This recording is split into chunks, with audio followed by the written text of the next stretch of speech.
അസ്സലാമു അലൈക്കും വറഹ്മത്തുള്ളാഹി വബറകാത്തു. വസ്ത്രത്തിൽ രക്തം സ്വപ്നം കണ്ടാൽ, അതും വസ്ത്രത്തിലാണ് കേട്ടോ. രക്തം സ്വപ്നം കണ്ടാൽ അതും വസ്ത്രത്തിൽ, ശരീരത്തിലല്ല. നമ്മൾ കഴിഞ്ഞ വീഡിയോയിൽ പറഞ്ഞിരുന്നു, ശരീരത്തിൽ നിന്നും രക്തം ഒലിക്കുന്നതായിട്ട് സ്വപ്നം കണ്ടാൽ അതിൻ്റെ വ്യാഖ്യാനം എന്താണ് എന്നുള്ളത് കഴിഞ്ഞ വീഡിയോസിൽ പറഞ്ഞിട്ടുണ്ടായിരുന്നു. ഇതങ്ങനെയല്ല. വസ്ത്രത്തിൽ രക്തം സ്വപ്നം കണ്ടാൽ അതിൻ്റെ വ്യാഖ്യാനം എന്തായിരിക്കും? രക്തം എന്ന് പറയുമ്പം തന്നെ നമുക്ക് പേടിയാണ് അല്ലേ? ചില ആളുകൾക്ക് രക്തം കണ്ടാൽ തല കറങ്ങുന്ന, തല ചുറ്റുന്ന ആളുകളൊക്കെ ഉണ്ട്.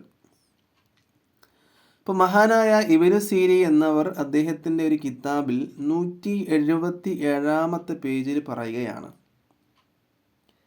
രക്തം പൊതുവായും ഹറാമിൻ്റെ മുതൽ, തെറ്റ്, കുറ്റം, ഇങ്ങനെയൊക്കെയാണ് വ്യാഖ്യാനം പൊതുവായിട്ടും വരിക.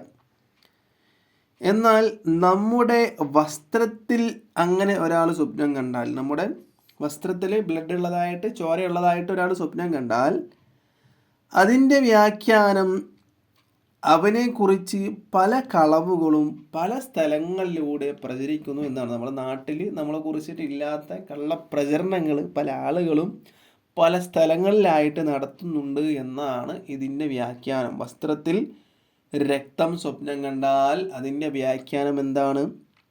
നമ്മളെ കുറിച്ചിട്ട് കളവ് ഇല്ലാത്തൊരു കാര്യം നാട്ടിലൂടെ ആരോ പ്രചരിപ്പിക്കുന്നുണ്ട്.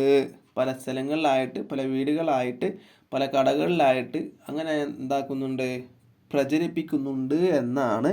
വസ്ത്രത്തിൽ രക്തം സ്വപ്നം കണ്ടാൽ, ശരീരത്തിൽ സ്വപ്നം കണ്ടാലല്ല, ശരീരത്തിൽ രക്തം വരുന്നതോ രക്തം ഒലിക്കുന്നതോ സ്വപ്നം കണ്ടാലല്ല, അതിൻ്റെ വ്യാഖ്യാനം നമ്മൾ മുന്നേ പറഞ്ഞിട്ടുണ്ടായിരുന്നു. ഇത് വസ്ത്രത്തിൽ രക്തം സ്വപ്നം കണ്ടാൽ അതിൻ്റെ വ്യാഖ്യാനം അവനെ കുറിച്ചിട്ട് പല കളവുകളും പല സ്ഥലങ്ങളിലൂടെ പ്രചരിപ്പിക്കുന്നു എന്നാണ് മഹാനവറുകൾ നമുക്ക് ഈ വ്യാഖ്യാനത്തിലൂടെ മനസ്സിലാക്കി തരുന്നത്.